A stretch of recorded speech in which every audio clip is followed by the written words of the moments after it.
Okay, hello everybody, and welcome to the first module of the Brown CFPU AI Winter School. My name is Sean, and I'll be leading through this machine learning primer. It's a very beginner-focused primer for basically anybody who's never touched any sort of machine learning before, or maybe you have years ago and you've forgotten everything. So I'm just going to go over some fundamentals, some basics, and at the end there will be a very basic hands-on, not so much about machine learning, but just to make sure you're at least minimally familiar with the Google Suite. Uh, and to that end, I would ask you to hold your questions until the lecture portion is over, and then you can ask questions if you have any. And then we'll go on to the hands-on, and then you can ask questions after that. So without further ado, let's do. Okay, so biggest question that if you have never seen machine learning before, what is machine learning? So I asked ChatGPT this last year, and this was before the latest iteration of ChatGPT, I think, and it gives the difference between machine learning and AI. So you consider machine learning as kind of a subset of AI. They're related, but as ChatGPT says, they are distinct. So refers to the development of a computer system capable of performing tasks that would require typically human intelligence. But that's not necessarily I mean, machine learning. AI, as maybe you have heard in the panel discussion, back in the day was sort of more of a logic process set. So the simplest thing you can think of is like, I don't know, uh, write a bunch of if-else statements, right? To perform, to go through some tasks or to make some decision. Machine learning is that part of AI that uses data and algorithms, statistics really, to learn to make decisions, to do predictions, to perform predictions, without, giving it explicit programmed rules to do anything. So this whole piece here is focused on machine learning, the machine learning aspect. How do we take data and statistics and algorithms to give us something that predicts something else? Uh, and you'll hopefully see that in the hands-on. So what is machine learning? As again, you've heard in the panel discussion, this isn't new. Machine learning is not new at all. I took this from a very, very nice textbook here. You can see the citation down below. And if you're new to machine learning and you particularly want to get in on specifically the Keras and TensorFlow libraries, I highly recommend this book. But okay, he has this quote, these couple of quotes from, one was from 97 and one was from 1959. So people have been thinking about machine learning and artificial intelligence for, 70 years or so now. It's just that in the recent times, there have been vast improvements in algorithms. Algorithms, for example, the attention is all you need paper, the famous paper that sort of allowed things like ChatGPT to become a reality. But also we have improvements in hardware like GPU improvements, improvements in storage technology. All these things allow us to have our modern AI systems here. But please, as the panel said, don't think this is new at all. We've been thinking about this for a very, very long time. It's just sort of now we're in a I hesitate to use the word revolution, but okay, maybe you'd like to use that word. But don't think this is new just because ChatGPT came out recently. So let's focus on machine learning, the subset of AI called machine learning. And there are several things called architectures that are fall under this branch of machine learning: artificial neural networks, decision trees, unsupervised learning such as clustering, and a bunch more. And then so today we'll focus on artificial neural networks, and we'll see what that means. So yeah, artificial neural networks, and then so you can see all the references I use there. So artificial means, not biological. So you have a neural network in your brain, and that's a biological neural network. An artificial neural network is inspired by these biological neural networks. They kind of try to model what's going on there. And I emphasize the word model. They model it. They don't exactly replicate what's going on in the brain, but they try to have some sort of reasonable model here. Okay. On the left image, you see a picture of a neuron and something in your brain or in the brains of many biological organisms. And on the right, you see an artificial neuron. So on the left of the artificial neuron, you have some inputs. What are those? You have some weights. What are those? You have some biases. You have a bias. Maybe you don't know what that is. And you have an activation function. And all this leads to some output. The output here, you'll find out later, is your prediction. So this is supposed to, the guy on the left. So the right is trying to model the guy on the left. And hopefully, if this model works out right, it'll give you some sort of reasonable prediction or decision, provided you have the, correct data and such.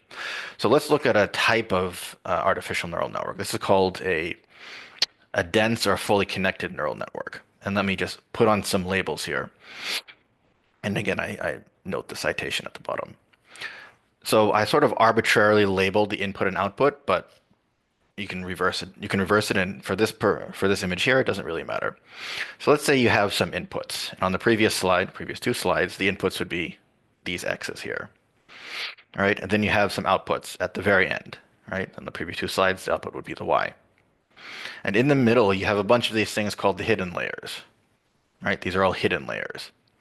And each of these blue nodes here are the neurons. So each one tries to model this guy here. So how many of these neurons and how many of these hidden layers, these numbers are called hyperparameters, right? This should be distinguished from parameters, where the parameters are the weights and the biases, which are what are trained during the training process of the neural network.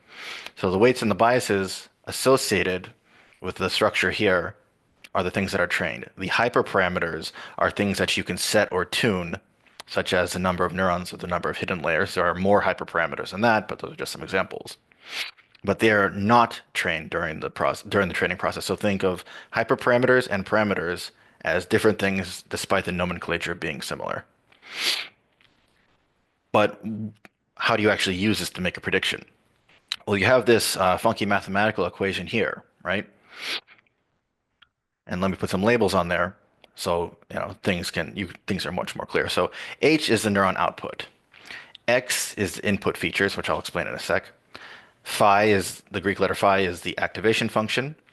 W is the weights. These are all vector quantities. So the W vector are the weights, and the B vector is the bias.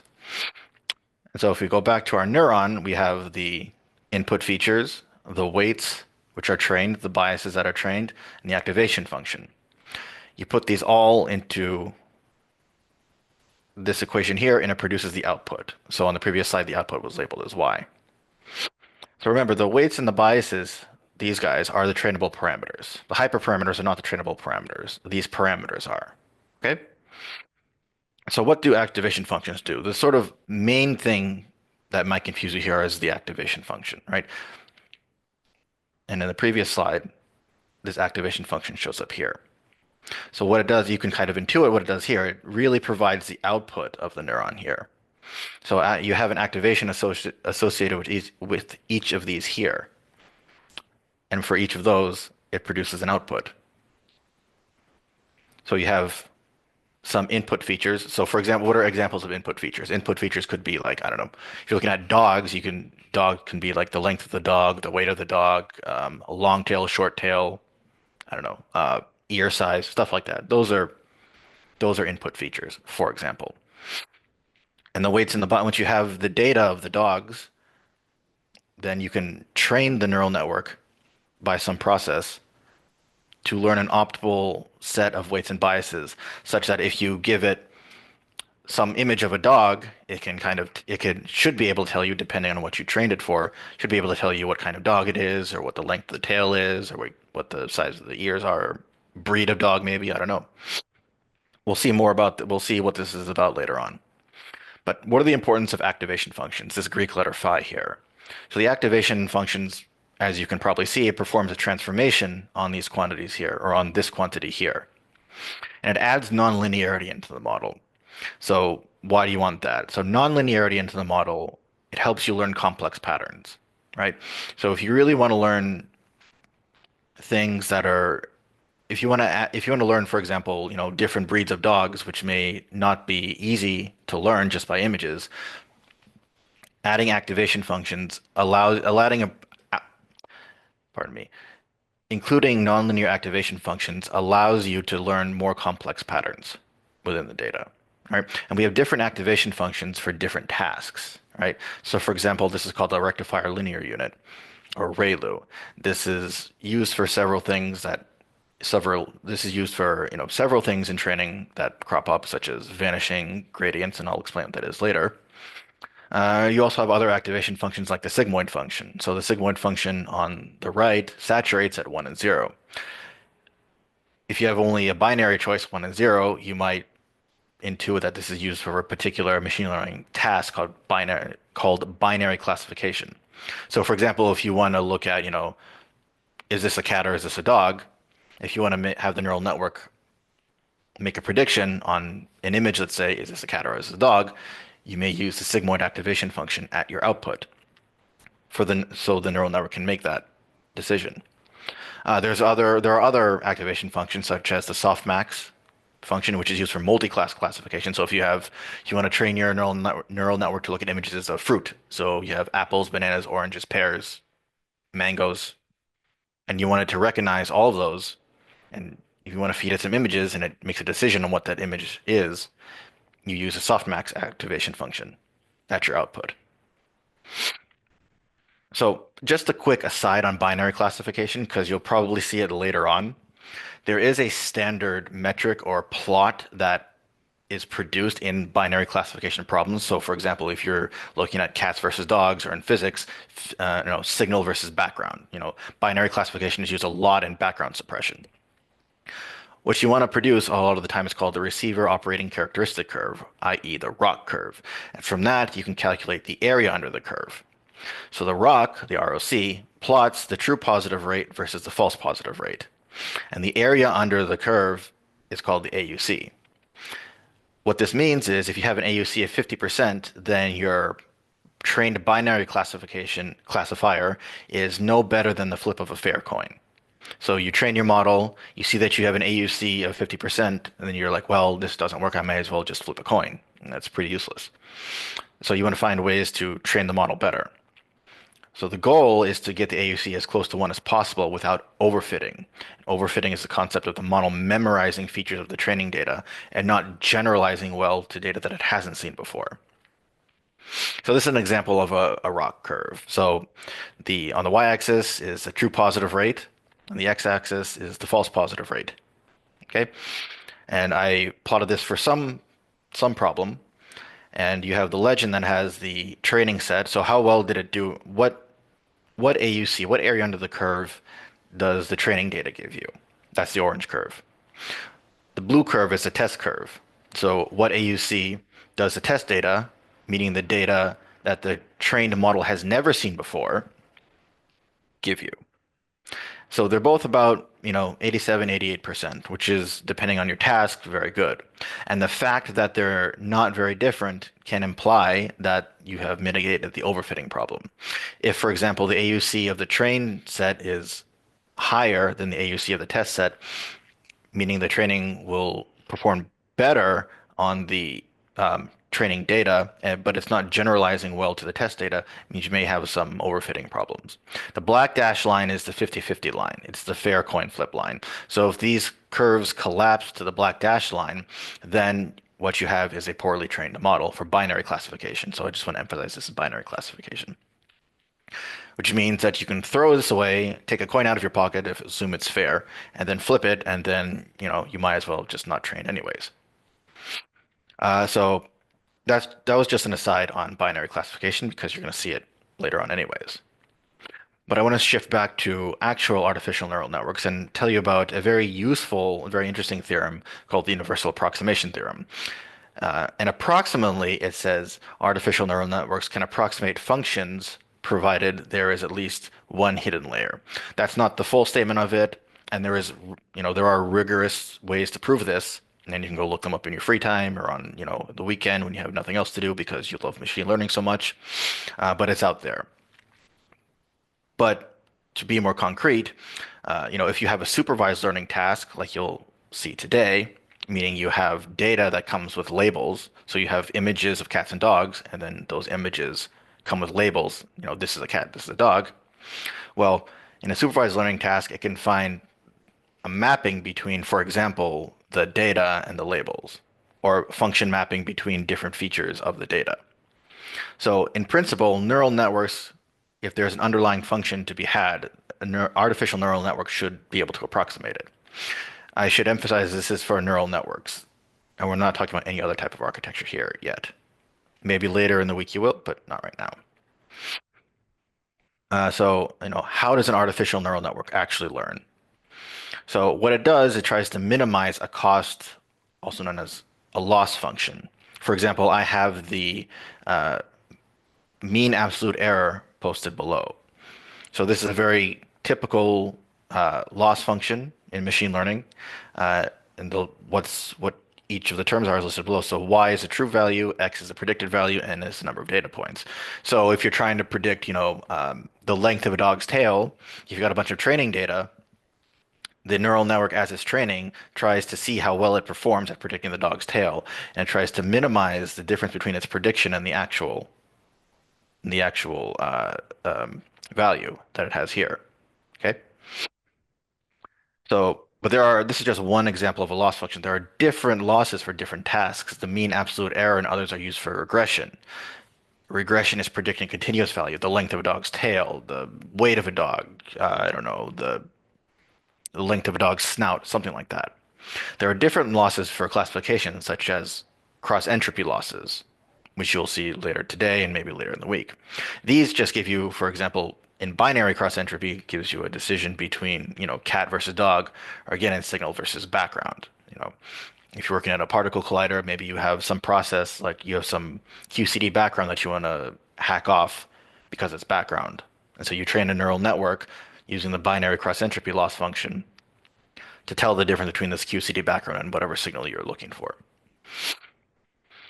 So learning is done using an optimization algorithm called gradient descent. And what that is it's an algorithm that gradually modifies the parameters, i.e. the weights and biases, until the loss function is at a minimum. So the whole idea is to minimize this loss function. The gradient descent measures the gradient with respect to a parameter vector theta and moves in the direction of steepest gradient. When your gradient is at zero, you're at a minimum. And hopefully it's a global minimum, not a local minimum. And there are different ways to mitigate this issue, but that's beyond the scope of today. Hopefully later in the week, maybe later in the week you'll see it. But that's the idea. You try to minimize this function and hope you're at a global minimum. Yeah, okay, so loss function should ideally be smooth and convex, but it's ideal. And so there are many other optimizers. So stochastic gradient descent is just one. You have other ones called the adaptive moment estimation, ADAM, and you have a modification of that called NADAM, and there are many more. The details of these are outside of the scope of today, but I just want to make you aware of some of the things that you're going to see in your career. So as long as for as long as you're in machine learning. But using an optimization algorithm like gradient descent to gradually modify the parameters until the loss function at a minimum is your goal here. So I took this nice image from this, again, very nice textbook down here, which I hope you all read. So you have this feature vector theta. So for example, so you want to modify, so you have the weights and biases vector, and you want to modify it by the stochastic gradient descent method. So you have your loss, and then you have the learning rate, and this is the iterative process that happens to update your weights and biases here. The learning rate is very important. Okay, so let's say you have this cost function or the loss function, and this is very idealized. It's not always going to look like a very nice parabola here. Okay, so at each learning step, the parameters are updated until the loss function is at a minimum. Okay, the rate at which this happened is controlled by the learning rate. And you may say, well, you know, what's the deal with learning rate? Who cares, right? Well, if the learning rate is too high, the learning rate is going to bounce all over the place, and it'll never settle to a minimum. If the learning rate is too low, it's going to converge very, very slowly. You'll be here until the heat death of the universe. So you want to optimize your learning rate to be reasonable to get you to a global minimum in a reasonable amount of time. And at the global minimum, you should have your optimal parameters trained. And then therefore it should give you a reasonable, your neural network should be able to give you a reasonable prediction of whatever it is you're trying to predict. Okay? So information flowing from the input to the output creates a feed-forward neural network. Backpropagation, and these italicized words are terms that you should pay attention to, efficiently computes the gradients. Approximately what this algorithm is, the forward pass, you make a forward pass with the data, you make a prediction, so the data propagates to the neural network, it makes a prediction, you determine the error from the loss, the error gradient is propagated back, and the error contribution from each layer is determined. So this is essentially, and gradient descent is then used to modify the weights and biases. So this guy here. And this learning process is iterative. One repeats this many, many times, and you can control how many times this is done you'll see how to do that in hands-on, until hopefully you're at some sort of minimum. The last thing I want to say is I want to talk about, problems with learning. I mentioned earlier vanishing exploding gradient. So a vanishing gradient is a gradient that becomes too small during backpropagation and the model doesn't learn. Okay. So you train your neural network, but the loss, your validation loss isn't improving.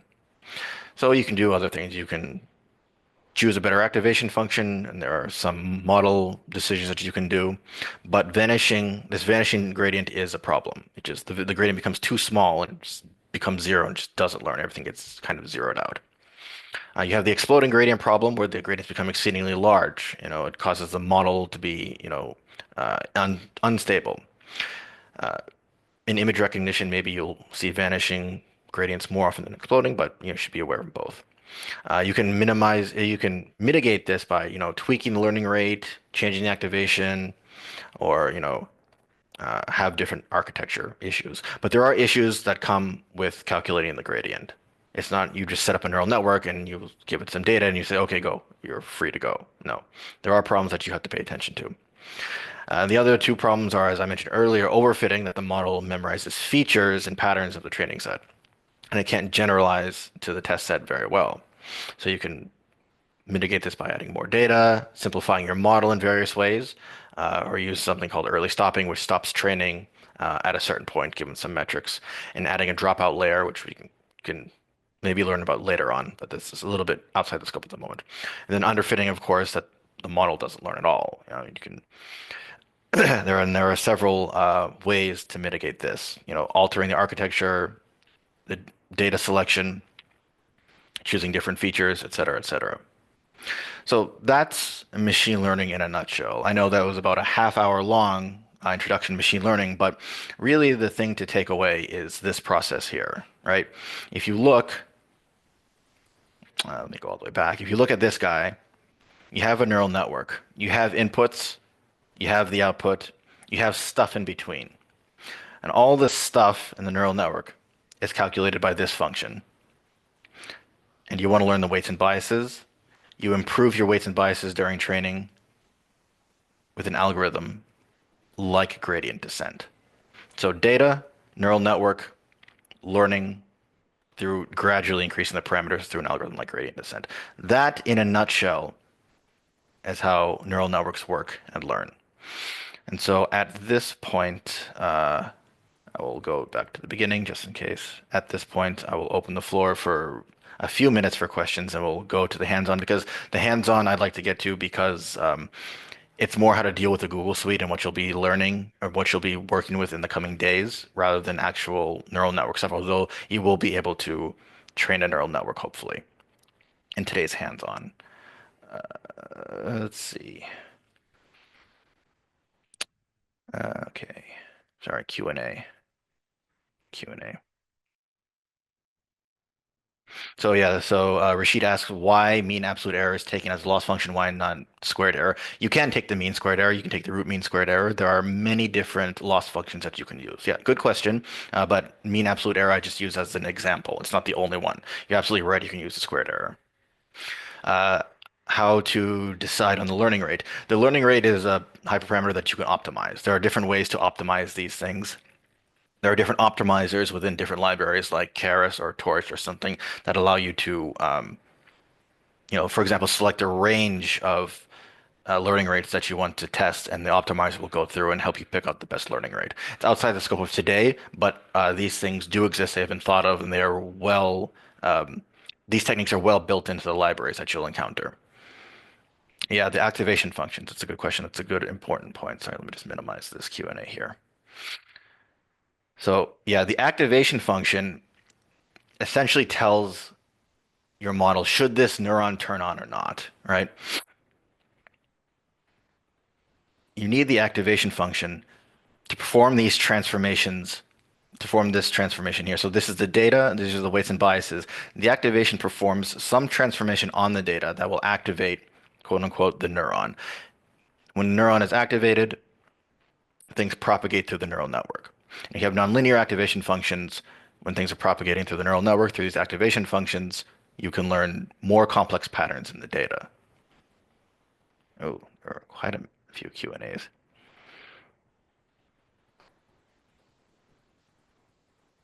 Yeah, so yeah, okay. It's actually a very good question. Do these optimization algorithms have anything to do with calculus of variations or just normal calculus? Also, what's the difference between underfitting and vanishing gradients? Yeah. So vanishing gradients, I'll just tackle that. Vanishing gradients is when the gradients themselves go to zero. Underfitting is when the neural network doesn't learn at all and may be due to vanishing gradients. They're not necessarily the same thing, but they could be related. As to the calculus, um, so there is to get the gradients, you need to have a some way of accessing that. And one of the common ways is called automatic differentiation, and this is based on the chain rule in calculus. So it's not necessarily calculus of variations; it's what you say is quote unquote normal calculus. In gradient descent, is learning rate always constant, or are there algorithms that can utilize an adaptive learning rate? Very good question. You don't have to have a fixed learning rate. It depends on your model, your data, what problem you're trying to work on, and how it's performing. You can have a fixed learning rate. You can have something called a learning rate decay, a learning rate scheduler, which changes the learning rate how you want it as you go through the training. So for example, if you have the training data and during training it splits off part of that data to monitor itself that's set into a different data set called the validation set, you can you can monitor the validation loss, the loss on the validation set, the held out set. And if the validation set doesn't improve, the if the loss on the validation set doesn't improve, you can tell it to step down the learning rate. That's just one example. But in general, you can have learning rate schedulers. Yeah, it doesn't have to be constant. Good. Can you explain the parameters in the gradient descent again? Sure. There's really only one parameter that I'm talking about here. Where did gradient descent go? Yeah, so these are your parameters that you're trying to learn, and these are the updated parameters. This is, the gradient operator, as you know, and it's taking it with respect to the parameters, and this is the loss. The only parameter here is the learning rate, and it controls how fast the gradient steps go. Really, you just have parameters that you start out with, and then you update the parameters this way to get an updated set of parameters. You stop this process when you hopefully reach the global minimum, and hopefully at that point you'll have optimal weights and biases. But the only real parameter right now that we're talking about is the learning rate. That's the only controllable parameter here. And that just controls how far these gradient steps go. Let's see.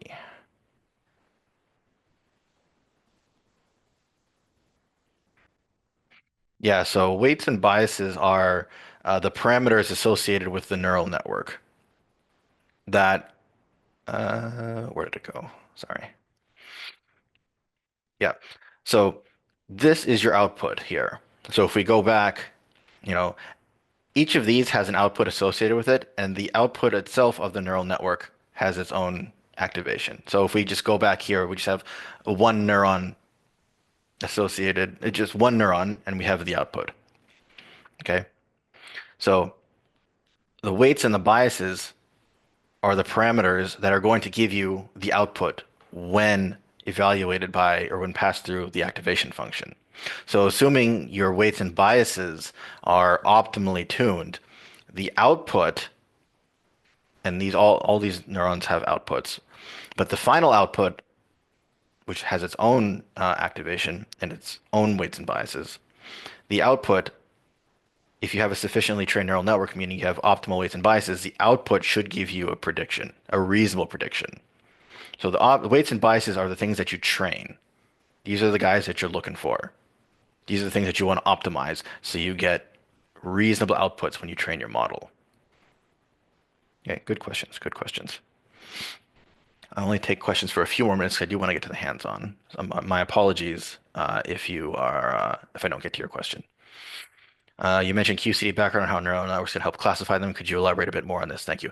Yes, great question. So, for example, in the Bell 2 experiment, which is a B physics experiment, so it produces B mesons. So it has a B quark or an anti-B quark paired with an up-down strange or charm.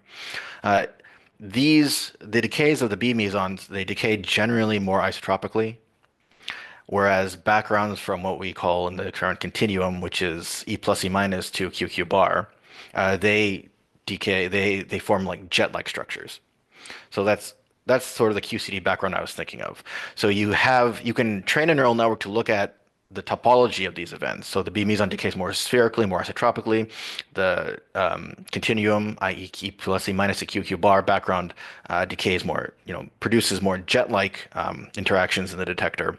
And using that isotropic versus jet-like topology, you can train a neural network to say, okay, I have a B meson decay over here, or this was produced by a continuum event. So you can train a classifier on specific features of the event shape to reject this type of background.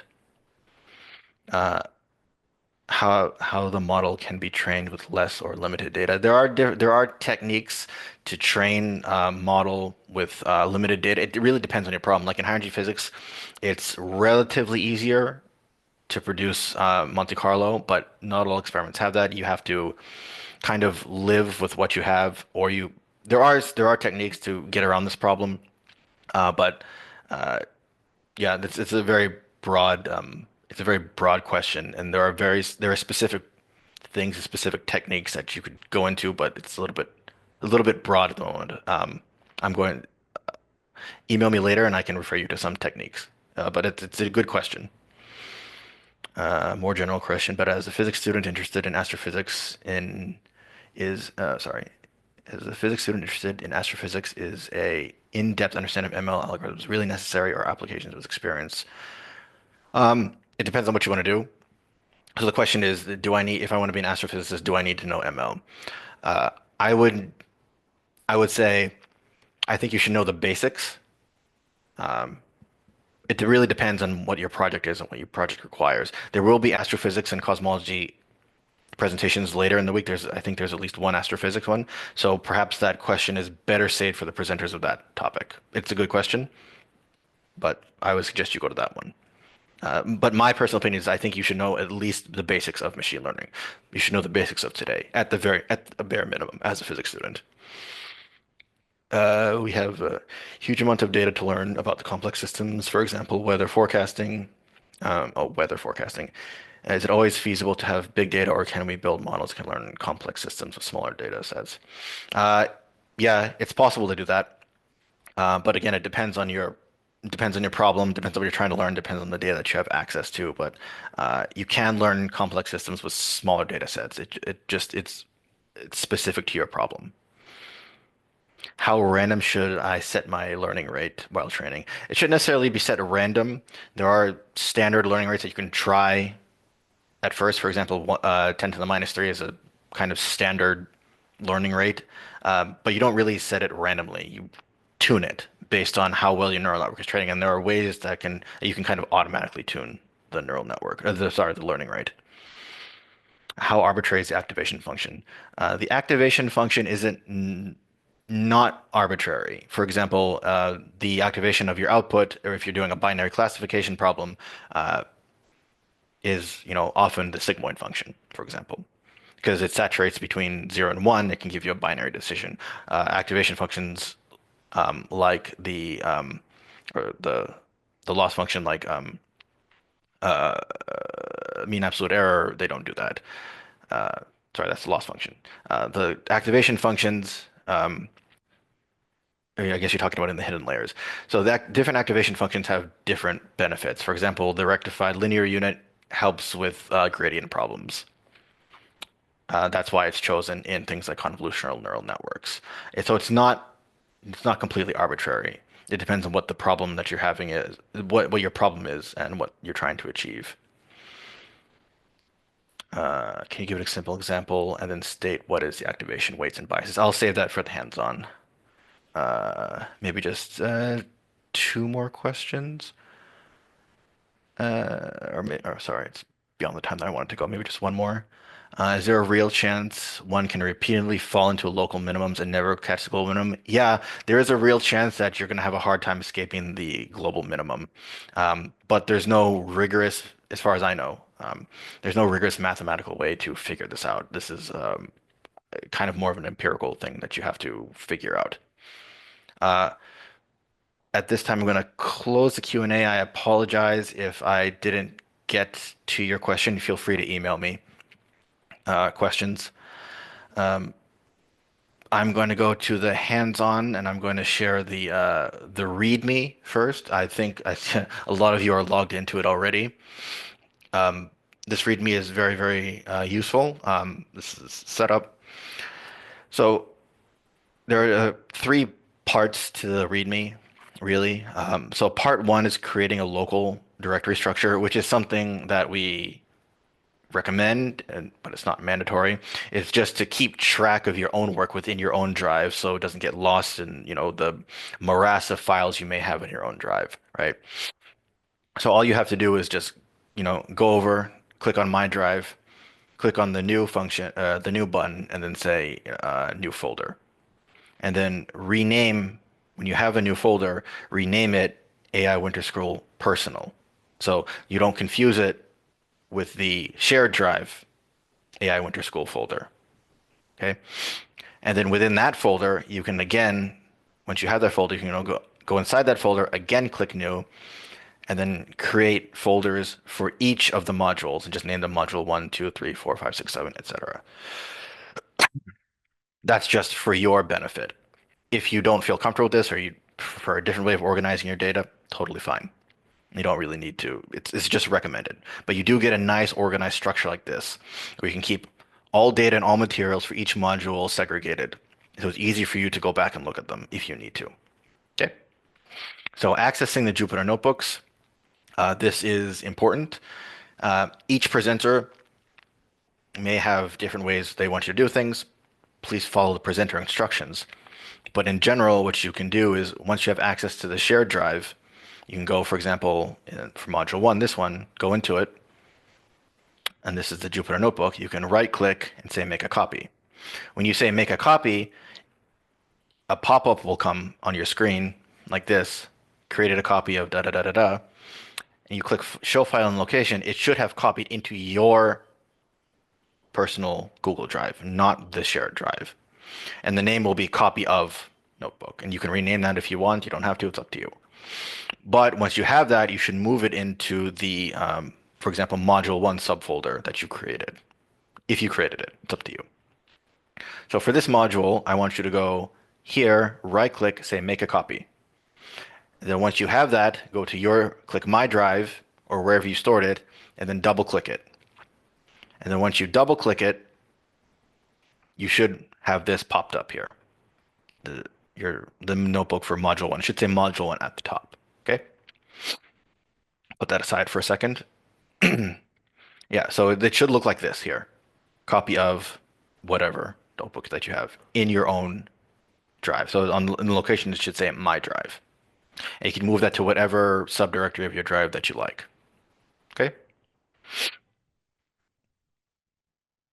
So I'll get to this in a sec. I just want to note that there are ways to submit results through Google Forms. Once you're done with a module, you can copy and paste this Google form link into your browser. You should have access to it. If you don't, please let us know. And there will be options to submit things. Don't submit things now. Don't submit things unless your presenter, instructor, tells you to. Okay? But just know that's there. So for right now, I want you to go back and look and to see if you have the notebook that you copied from the module directory, from the shared directory. So again, right click, say make a copy, and then at your own copy in your own drive, double click, and you should open with this. Okay? Sorry, just checking, see if people have problems. Okay. Okay. So hopefully you've all done that. At the top, it should say Module 1. It should have links for our center, Center for the Fundamental Physics of the Universe, which is under the Brown Physics Department, and you have a link to it there. And this here is Winter School Indigo page. Please note, if you do choose to use any of the content of this notebook, please keep the above text with the material. It's sort of like our stamp. It's not a copyright, but it's just, just to know where it came from. And but these things are, you could feel free to copy and download and use at your own home or whatever. Okay. So the notebook, so again, copy this and all notebooks later on in the sessions. Although if your instructor tells you to do something else, do what they say. To your local drive to begin work. Your final results should automatically be saved in your local drive in the appropriate for the appropriate module.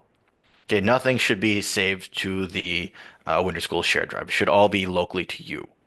Okay. And I really encourage you to read all the steps first before going through the notebook. Okay. So the first thing we're going to do is we're going to import, we're going to set our name and date. So not all notebooks will necessarily have this, but this is a good format. And this is the recommended format that we have. But again, if your instructor says to do something differently, please follow them.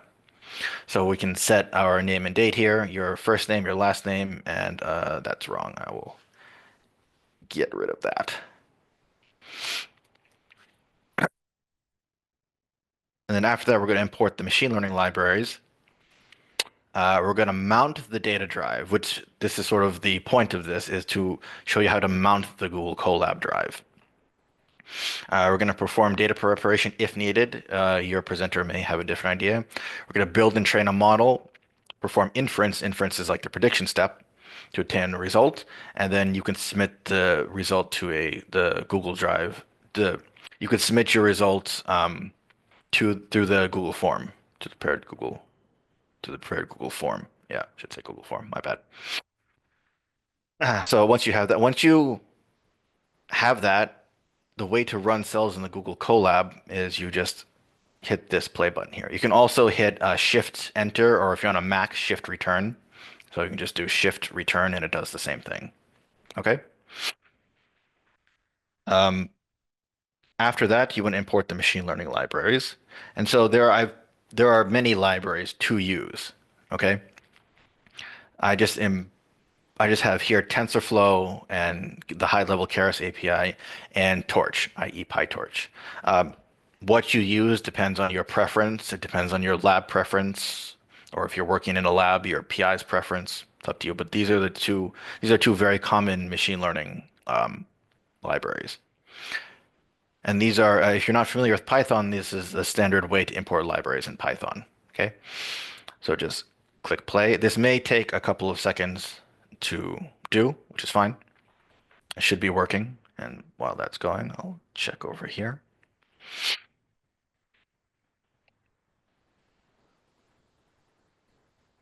Yeah, for this module, you don't need to copy everything. Or sorry, that was my mistake. Copy only the notebook because the data set.pickle, it should be able to be read from the notebook that you copy over. You can copy the pickle file over for yourself and then change all the file paths that I set. That's up to you. But you should only need to copy just the notebook. Okay, so you have a check mark next to the cell. That means it ran without errors. So now you've imported imported TensorFlow and Keras, the high-level API, and then Torch. And we're not going to use Torch today. We'll just use these guys.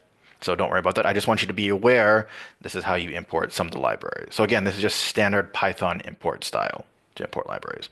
So next is kind of the important part. You want to mount the Google Drive here. So without that, you can't really do anything. So press this, click mount. It's going to ask you for permission. All right, you're going to see the screen pop up. Don't be afraid. That's okay. Just stay calm. Click connect to Google Drive. Pop-up will come. Click on your own email. Okay. Click continue. And there may be some checkboxes for you to check. Check all of them. So there are 8 services that Google Drive for Desktop has some access to. So check all, or if you feel uncomfortable, check whatever you want, but check them such that you have access to this. I just checked all. So I did that previously, so I don't have a checkbox here. So after you do that, after checking, click continue, and then you should be good to go. This little scroll wheel here means it's working. All right, it's running. The cell is running, and then the checkbox here means it's successful. So you have this message mounted at /content/drive. Okay, so your drive is mounted. Great. That's the hard part. That's what you really should need to know, which is really the only thing you have to know to do this workshop, to do this winter school, is how to mount the Google Drive. All right, so don't be afraid of the pop-ups. It's not like the 90s where pop-ups are all bad. These pop-ups are good. But let's go a little bit further than that. Now that you have the absolute bare minimum you need to know to run the notebooks, let's go a little bit further. Okay, let's actually do something. So let's import this library called OS. OS is the operating system library in Python. It allows you to interact with the operating system, essentially. So just click check there. And we want to set the top level path, right? So top level path, it's the path to the shared drive. And if you're in the Google group, if you've registered with the Google account, we've been through the Indigo site, we've been able to add you to the Google group, and the Google group has access to this.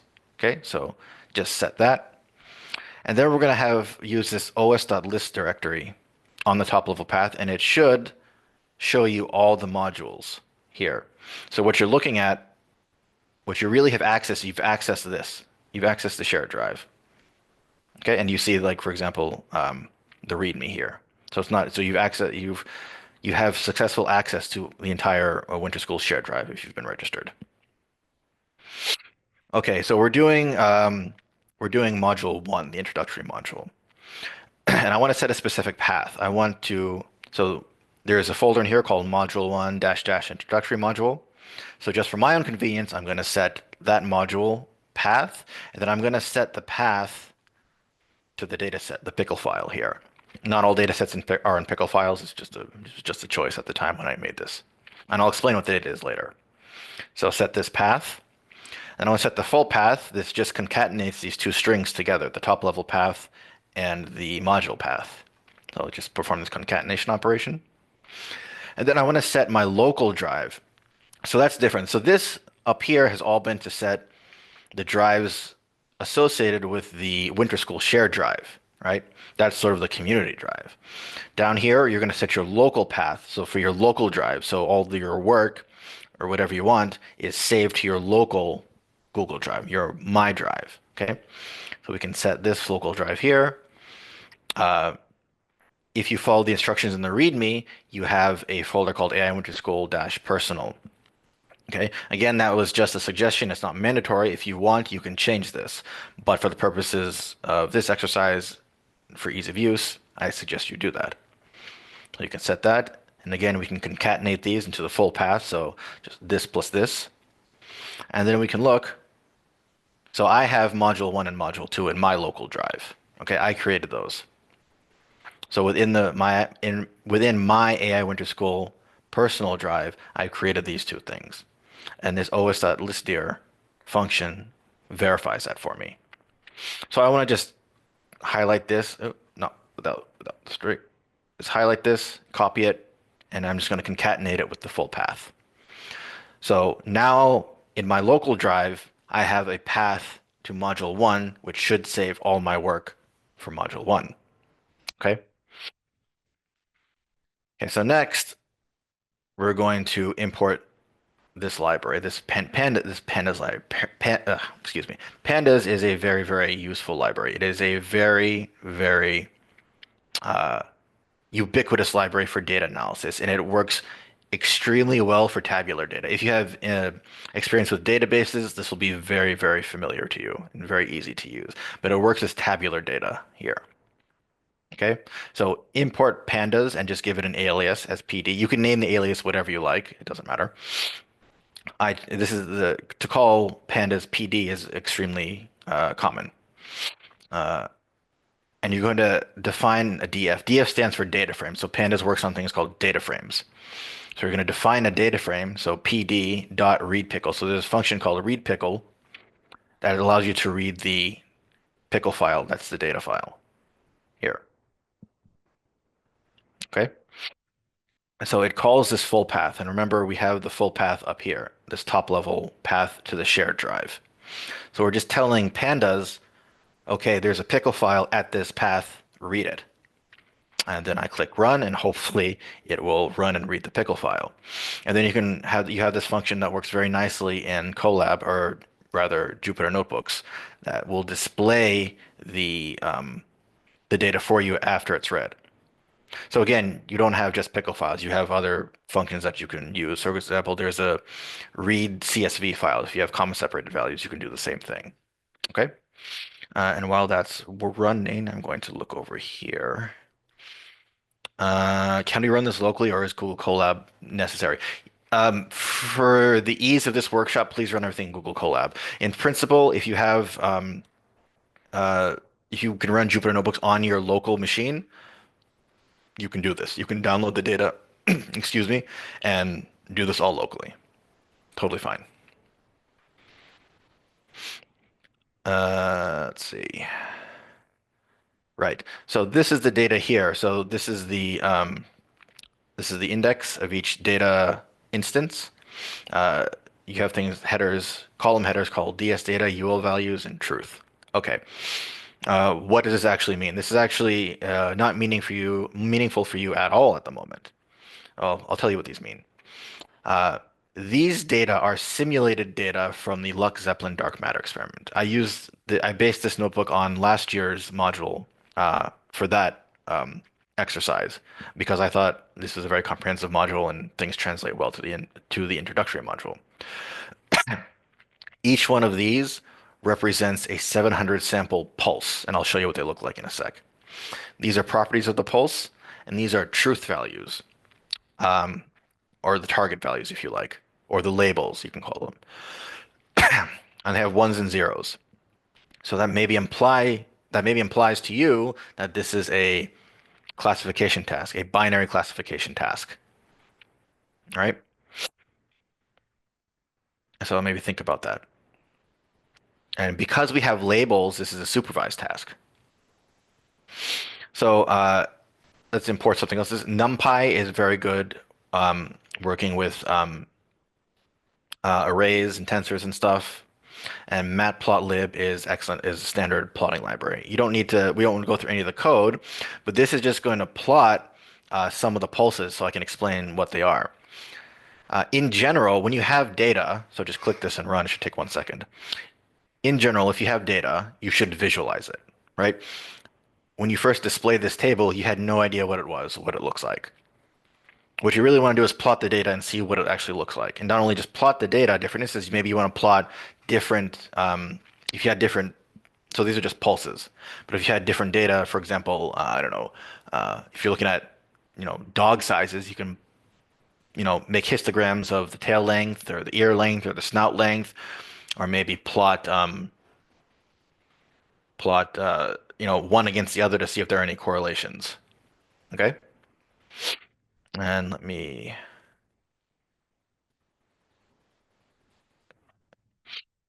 scroll down. So these are just plots of different pulses. And what does this even mean?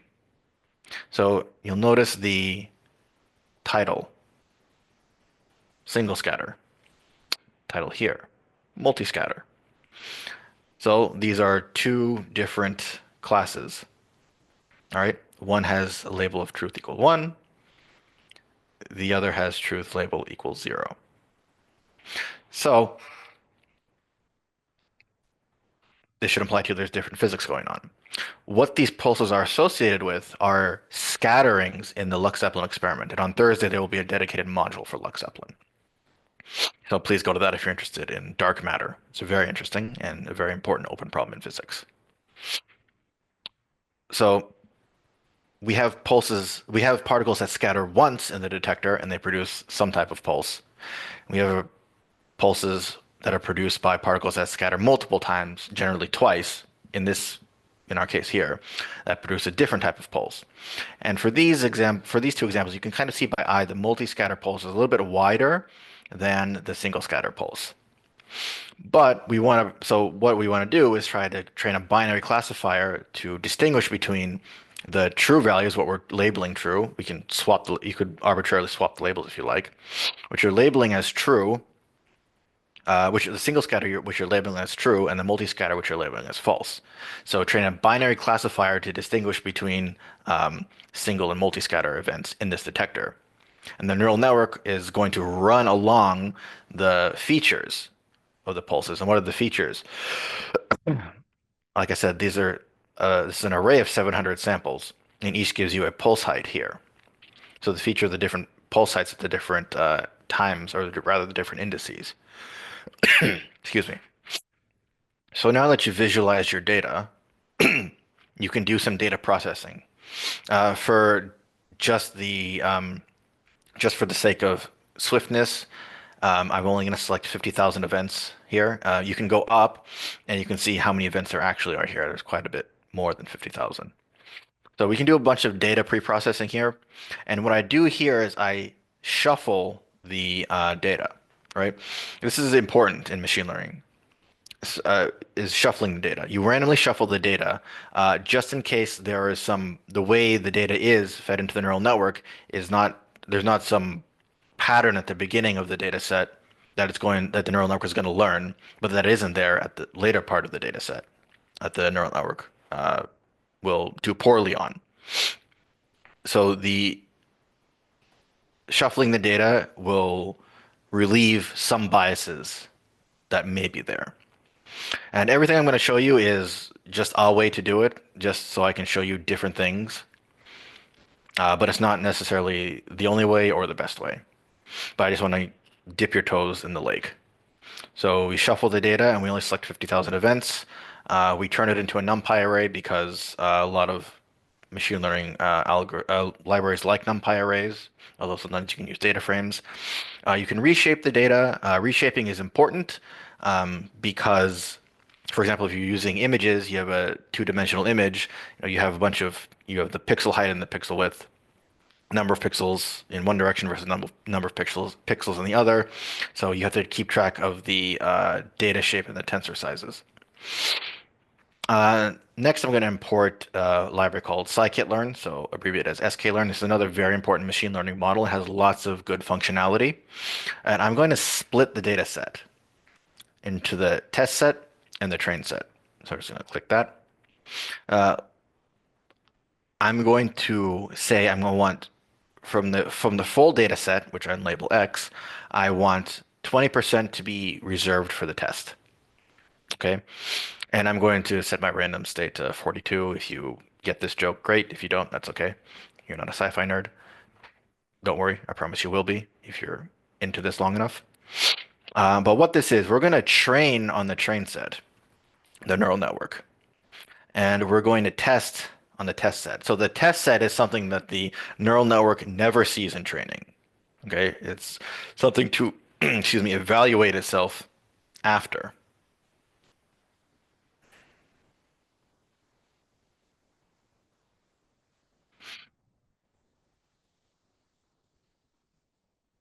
Yeah, okay, I'll get to those afterward. Okay, so split up the data set into the train and test set, and then if you want, you can look at the shapes. So shapes, so this is the x vector and this is the y vector. The x vector is the pulses, and the y vector are the targets, the labels. whatever you want to call them. You have 700 samples, and then for each of the sample, you've basically got one. So this is the shape. This is the feature here, 700. And this is important. This is the batch size. This is how many that you have. So this is printing you the shape of your of your test instances. This has your test instances and Y, and this is the common convention. Use Y for the labels. This is just the shape of the target label vector. So this is just the shape of the true or false 1 and 0 value. So you've got same number of those as you have test train instances.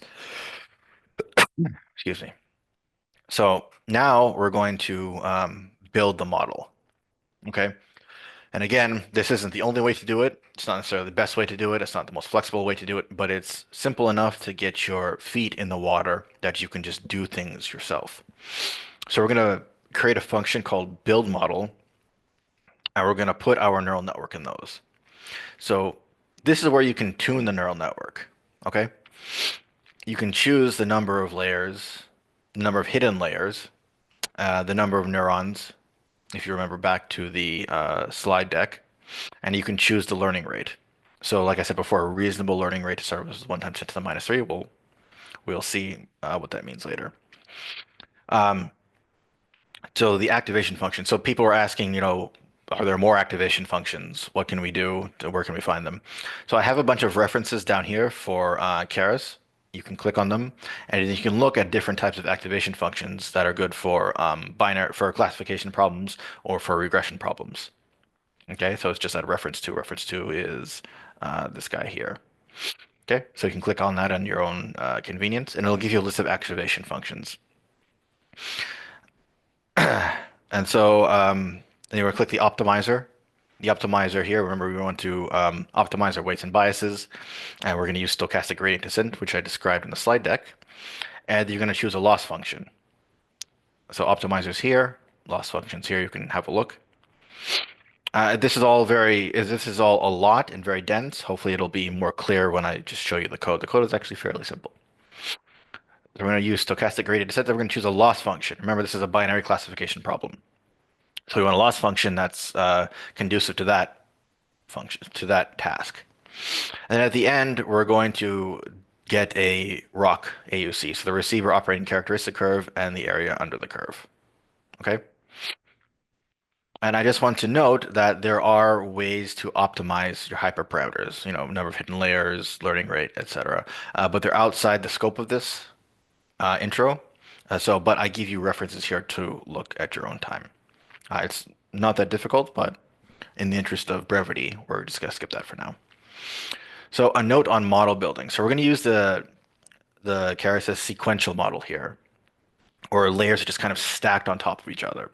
There's another API called functional, which allows you to have more flexibility in your design, but we're not going to do that here. Okay, so I built two different models here. I built one with convolutional layers. Convolutional layers are produce neural networks that are not fully connected. If you remember the slide deck, you saw that topology of the neural network where all nodes were connected to all other nodes. That's a fully connected or a dense neural network, which is what I have down here.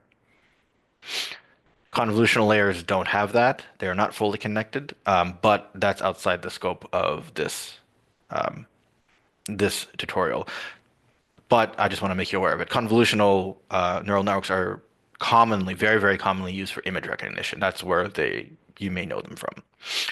But for now, let's build this neural network here. So you're going to declare a sequential model. That's the type of model we're using. And in this model, you're just going to add layers. So you have an input layer with the input shape. We're going to do some processing of the shape here. This is the flattened layer. We're going to initialize all the parameters here. This initializes your weights and biases basically randomly. And then you're going to add your hidden layers, right? So your hidden layers so the first hidden layer has 700 neurons, second one has 512, third one has 128. I was using this neural network for a different project, but it works very well on this. You're going to select your activation function. So this is a particular activation function. It's different from the ReLU activation function, but if you wanted from the list of activations up here, you can test, different activation functions. You can change this to ReLU, for example. Remember, this is what provides the transformations inside the neural networks and adds the nonlinearity to the neural networks. And then we have an output layer with just one node, just one because it's going to make up prediction, a binary prediction. And we're going to use the sigmoid activation function because remember the sigmoid activation function saturates at two values, so it's going to can give you a binary decision. Okay, and then I have Atom here, but you can also use stochastic gradient descent. That's totally fine as well. And the loss is the binary cross entropy loss. Remember I said cross entropy losses are good for classification problems, and because we're doing a binary classification problem, we're going to use binary cross entropy. And over here I have something called a metric. Actually, we can get rid of this. We don't need this right now. But the metric is not used for learning at all. It's just a thing to monitor the progress of your learning, but it's not used in any optimization. It's not used in the stochastic gradient descent. It's not used in the gradient descent steps at all. It's just something to monitor. It's got nothing to do with learning. And I set the learning rate as 1 times 10 to the minus 3. Oh, excuse me. But you can play with that yourself. You can change the neural network however you like. It's really it's user's choice. Yes, Hitchhiker's Guide to the Galaxy reference. Good. Um, you don't have to stick with this. You can comment out layers here. That's legitimate and see what happens. You can add another layer. You can add, model.add, and if you're lazy, you can just copy this. You can add another layer and copy it here. You can stack, I don't know. It doesn't necessarily have to be powers of two, but, it's convention and can be helpful sometimes. So you could, I don't know, you do, I don't know, 64. It's up to you. Uh, build your neural network how you want to build it by adding layers or removing layers if you like, and you can change activations from the list of activations at the link above back to whatever you like. For the purposes here, it doesn't really matter. Just trying to get your feet wet. But okay, so you have whatever model that you have. You click run. Okay, it defines this function here. Let's define some functions that'll um, help you visualize your model, and let's run that function. So this is a this function calls the build function, build dense up here. So this is a standard way to define Python functions. And then within Keras, you have this summary function, which is very nice. And it gives you a summary of the neural network, right? So you have inputs, then you have the dense layers. So the input is, it gets the input with this shape. None, it just gives you the batch size. Parameters, this is the total number of trainable parameters here. And these are the number of hidden layers. So if I went back and I just, for example, removed, let's just comment it out. So the pound sign or hashtag, as it's called these days, is the comment in Python. So you can save that and then rerun this cell, and then rerun this, and then your neural network has changed. Okay, so you've got the input, which some number of pulses, and each pulse has 700 samples. Number of trainable parameters, and the input is 0. And then you have one hidden layer. Remember, see, I just have the one hidden layer up here. Okay. So build your model. And then there's another utility in Keras that actually will just plot the tree of your model. So an actual flowchart of the model. So the flatten layer, you notice the shape change, and then you have the one hidden layer here, and then the output. So the output just produces a single binary prediction. And again, you could have gone back, up to you, user's choice, and done the same thing. You have to build the model again because you've changed it, and then plot this again. And now you have more hidden layers because I just uncommented them. Okay? This is a very useful thing, especially in debugging. If you debugging and visualizing to help people understand, it shows you the shapes of your the neural network. So this is just a sequential neural network. You've got one layer right after the other in sequence. But other things like residual neural networks, which are types of convolutional neural networks, you don't necessarily have things in sequence. You have other branches of the neural network that you can visualize. Okay? So now, oh, I'm so sorry. Let me share that again. Hopefully, if you I clicked stop share by accident, my mistake. Trying to go to the Q&A. Uh, should the activation function be the same for different layers? Generally, yes, but it doesn't have to be. It's up. This is again, this is an empirical thing. Usually, it's the same for at least for this problem. It is, but I would say because it's a school, you should try it out. Just do it, okay, and see what happens. Does multi-scatter also include two-scatter? It can include two-scatter. I mean, the multi-scatter is a double scatter here. But if you mean more than that in principle, yes, it can, but these are simulated pulses, so I don't think we've simulated that. Um, yes. So if now we have the model and we have the data in the model, what we want to do now, we've got the data, we've got the model, so we got to train the model. When training the model, it's very good. At least I recommend if you can to have a validation set, a validation split. And what it does is it holds out a user-defined portion of the training data, a random portion of the training data at each epoch. So one epoch is one pass through the whole data set. So when the neural network, when the full data set makes one pass through the data set and the weights and the parameters are updated, that's called one epoch. Okay? So the validation set is a held out set from the train set during training that it evaluates itself on to see how it's performing as it's training. And this can help you look for things like overfitting or underfitting. For example, if the validation loss is not improving, but the training loss is improving, then this may be a bad sign.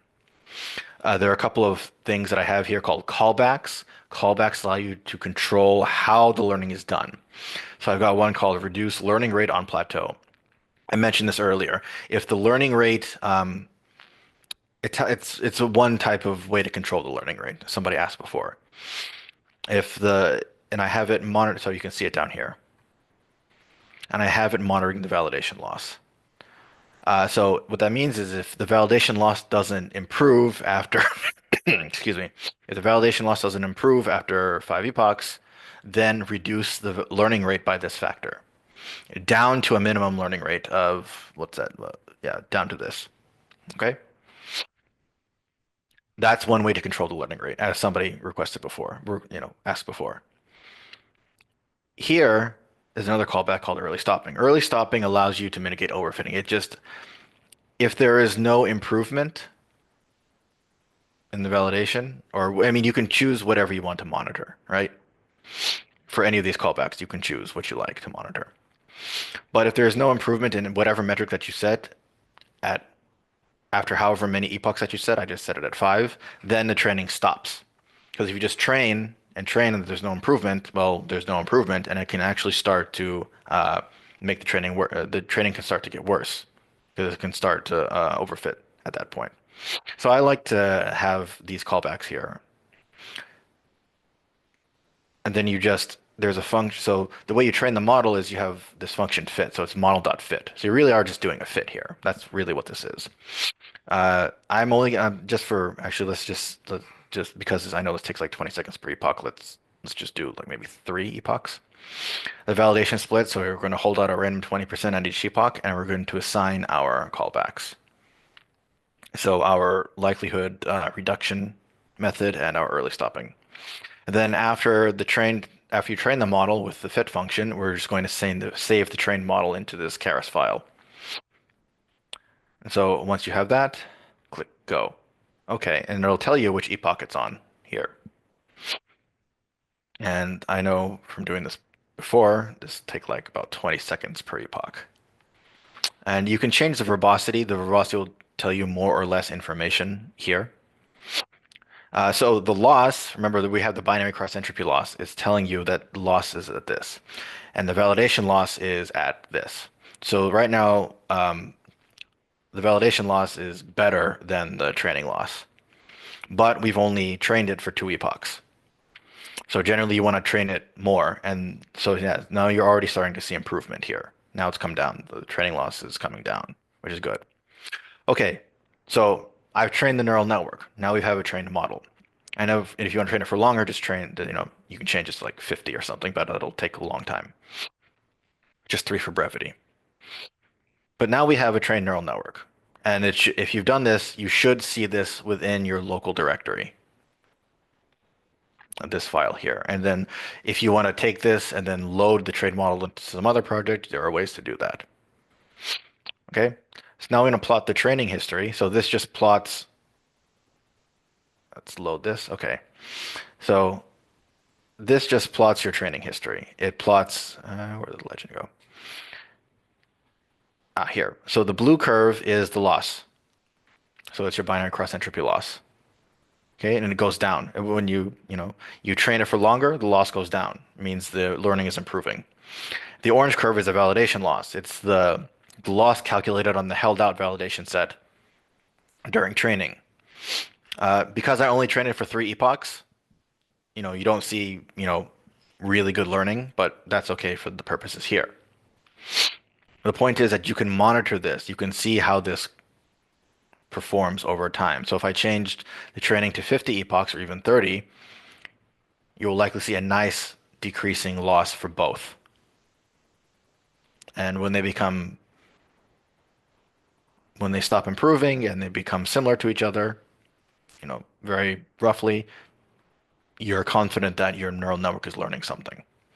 So, this is, the loss here is massively high, whereas validation loss is massively low, but this is only at, the first epoch. Okay. So now you've trained your model, you've monitored its progress. We want to produce the ROC curve, right? The receiver operating characteristic curve. So you can you can write this yourself. You can calculate the true positive rate and the false positive rate yourself and do it all by hand. That's fine. Or you can import the library, scikit-learn, and its corresponding function. So I've wrote this for you, so you don't have to do it. So just import the libraries. So now that you've had those imported, you can put them in our back pocket, and we can take our trained model here, and then we can perform inference. We can make predictions on the test set. Remember, the test set is the data that the neural network has not seen during training. All right. And just to make things absolutely clear, I'm also going to do this on the train set. So really, to evaluate your neural network, you want to run the prediction on the held out test set, but just to show you the difference in the rocks between these two, I just sort of did this very simple, silly thing here. So we're going to perform inference on these, but what you must be sure to have an independent test set that the neural network has not seen for evaluation. So we're going to make predictions, and so it's thinking, it's loading, it has the trained neural network, and it's looking at the pulses within that data set. We were using pulses in this exercise, and it's going to think. It's going to look at each individual instance, each individual pulse, and based on its weights and biases, it's going to make a decision on whether this is a single or multi-scatter pulse. So it's going to look at the pulses, the features of the pulses, i.e. the pulse heights, and say, well, based on what I've learned, are the characteristics of this pulse commensurate with a single scatter or a multi-scatter? And it's really you just use this predict function here. So you prepare the, false positive rate, true positive rate. You define an output file name for your ROC curve, and then you pass in the false positive rate and the true positive rate to this function that we defined up here. All right, so this function takes the scikit-learn functions and puts them into something, easy to use and easy to read. And then here it saves the ROC plot in your local folder, which is the path that you defined previously. So you can hit this, and even after just a couple of epochs, it seems to do well. But this is your ROC plot, which is a very standard thing in binary classification, as I said. So on the y-axis, you have the true positive rate. On the x-axis, you have the false positive rate, and you calculate the AUC, the area under the curve. Remember, because they've not collapsed to the 50-50 line, your neural network actually learns something. It's better than a fair coin flip. So that should be saved to your local directory. Okay. Yeah, because I didn't put in my first or last name and month and day, but you can use the OS library to look in your own local path to see that you have the rock plot here, and maybe you can change the file name to say rock or something explicitly, plus all the other material that you had for this module. For example, here's the trained model that you had. Okay. So if you like, you can go into the README and then go down to the Google form, and please let me know if you have issues with that. And then you don't have to, both questions are optional, um, but go to the question that says submit file, a file submission form, and then upload this. I'm curious to see what people did and how people fared in this. That is how to build a model. That is machine learning 101 or maybe 001, depending on what you want to depending how you want to call it. I just want to recap what you did, right? The basic thing to get out of this for the rest of the week, for the modules that'll be more in depth and more physics oriented, more directly physics oriented, is how to mount the Google Colab drive. This is what's important. And then setting your paths. Although your instructors may tell you to set the paths how they want them set. That's up to them. But I also wanted to get you familiar with, libraries like the Pandas library, which is good for, excuse me, data analysis, how to visualize the data. So you have data, you want to visualize it, you want to perform some data reduction, you want to put them in forms which are conducive to machine learning libraries, and how to build a neural network, right? But don't forget these references up here. So this is a very simple way to do it. There are better, more flexible ways to do this, but just to get your feet wet, you could just write a function for this, for our purposes today, to build a neural network. And now that you had that, you can do a bunch of things to see what it looks like. But at the end of the day, what I want you to know is you have data that you had up there, you have your neural network, and this is how you train your neural network, right? And then plots to evaluate how your neural network was trained. For example, the learning history, and for binary classification, the receiver operating characteristic curve. And that is the introductory module. We're almost at time. I'll try and take a couple of questions, although tech support questions I may not be tech support questions I may not be able to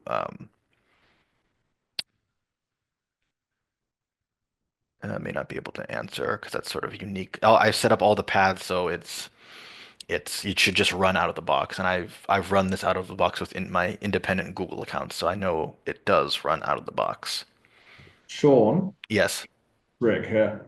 Um, there may be an issue with people having to use an unhide shared disk option that was not included in the instructions. We're actually just working on an amendment to the README file. We will have to test this with further accounts to make sure our advice is good. But if anybody is having a problem actually running this code out of the box, it's probably because of that issue we've identified. We will update the README file, and people will be able to access that later. Okay. Well, Okay. Thanks, Rick. we'll, But it seems a lot of people were able to yeah, no, access, we've and been through. I just want to make sure this is yep. So there is a form for the introductory module. There was a question about that, so it's this one here, and you can go and you don't have to fill this one out. Please do record your email. But for you, you can just click Add File, and then you can go to My Drive, and then find wherever it is that you saved your work. Uh, Looking at the just questions here. Is there a way to auto-optimize learning rate? Yeah. Okay. Yeah, that's a good question. So there are tools to help you with optimization. Uh, yes, and I put a paragraph here in the Markdown cell how to do this. For example, there's a library in Keras called Keras Tuner, where it can help you auto, quote unquote, auto optimize, although you have to fill out, what range of parameters you want to explore. So please look at these references. The answer to your question is yes, there is a way to do this. And I've put some references here to help you with that.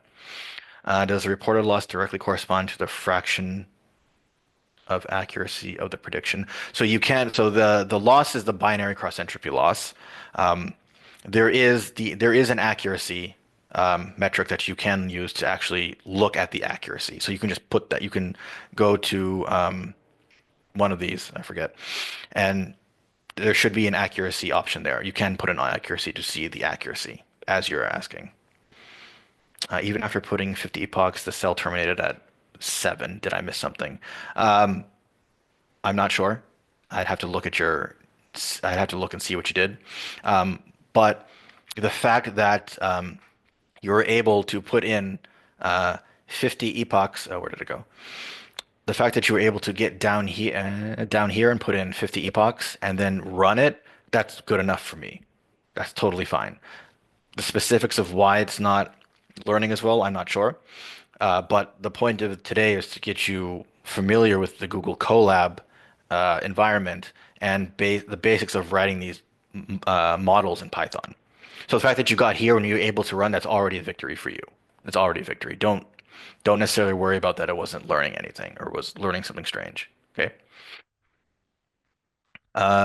This no such file or directory. So one way to debug that actually is where did it go? So use this os.list here. Okay, that's a good way to debug that. So I have the local saved path here, and if we scroll back up to where that's defined, so I don't know the specific answer to your problem, but I'm telling you how to tell you a way to debug it. So local saved folder path is here. Okay, but this is defined as the concatenation of many other strings, which are paths. So just do list dir on all of your paths. So full local path, you can say winter school drive and see at what point this fails. This list dir fails. Yeah. So this is probably related to what you're doing as well. So you're probably looking in here because I didn't create this in my local. I did not create this specific folder in my local drive. So if I do os.list here, it'll say no such file or directory because I didn't create it in my local drive. Remember, this one that you had to create per our recommendation is your own personal one that you had to generate within your local drive. So make sure that's generated first. Yeah, and in fact, you have the same, Angelo, you have the same issue here. So be sure that's generated first. But one way to debug it is just to use this function here to check all the structure of your paths. Okay. Let's see. What file are we supposed to upload for module one? The rock curve. Yeah, upload the rock curve. I'd be very interested to see how people did. The fact that your rock curve doesn't look very good may not look good. Maybe it does. I don't know. It's fine.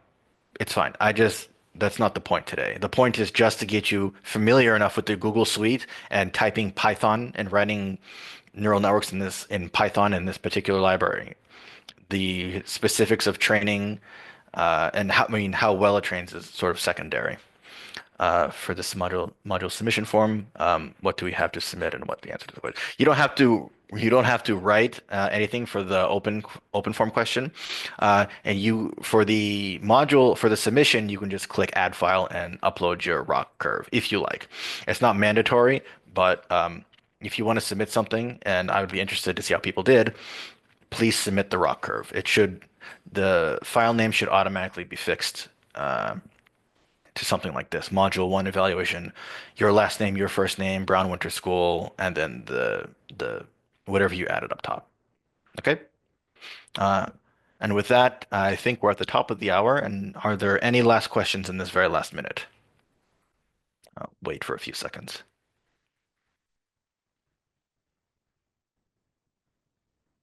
No? Going once, going twice, going three times with. Uh-huh.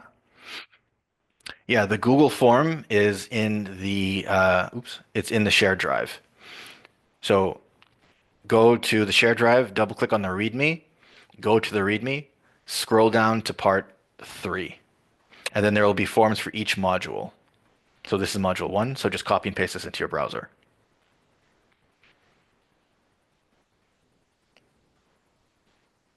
It's in hide status. So the data file,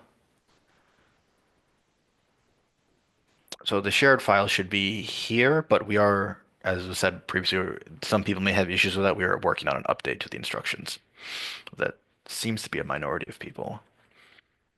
Okay, people giving me their yeah, so this time it ended at 8 out of 50. That's because if you have the early stopping, where'd it go? If you have the early stopping, that means it didn't find any improvement after 8 epochs. So it waited for 5, so maybe it stopped improving, the learning stopped improving at 3 epochs and it waited 5 epochs to 8, and then it said, okay, I didn't see any improvement, I'm just going to stop.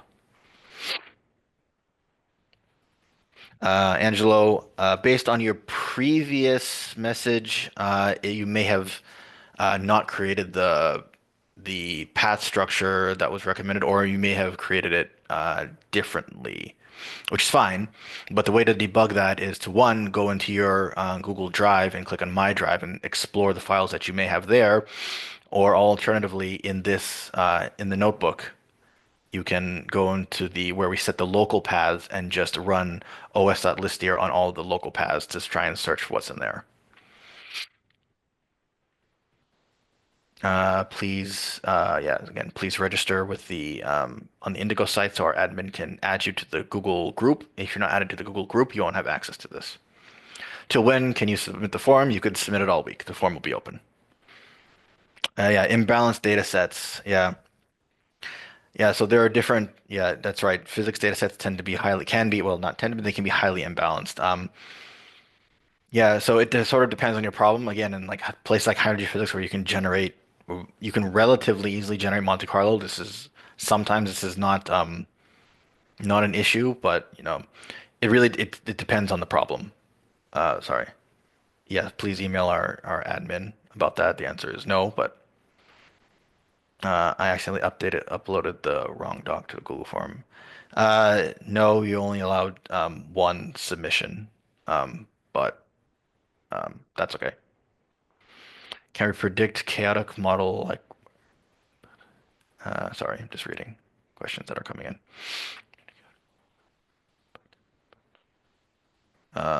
Sorry, I don't quite understand this question about the chaotic model. Maybe you could rephrase. After the citations, there is cell that generates. Yeah, my model.png. That's fine. The my model.png just comes from it just comes from this guy here. It just saves the model. It just saves this display, the shape of the actual displayed shape of your neural network.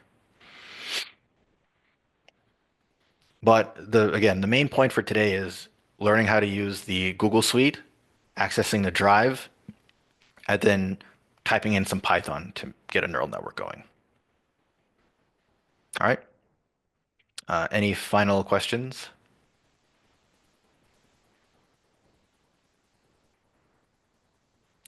Okay. Yeah, yeah. So the reshape, yeah, I mean, you can just look. Maybe it wasn't so necessary for this, but sometimes you do have to reshape the input shape here. So it just gets rid of this extra dimension here. Uh, for me, when I was first learning this years ago, the easiest way to do this, to look at this, was just print out the actual data and see what it looks like. So for this is not necessarily, this wasn't maybe not necessary, but sometimes you do have to reshape the data to be able to be read by the neural network. It just changes the array shape that you input into the neural network.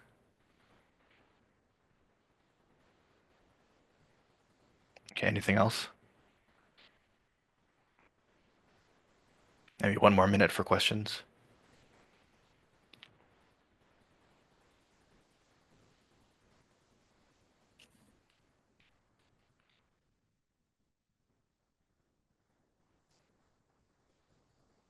Just sitting waiting for questions.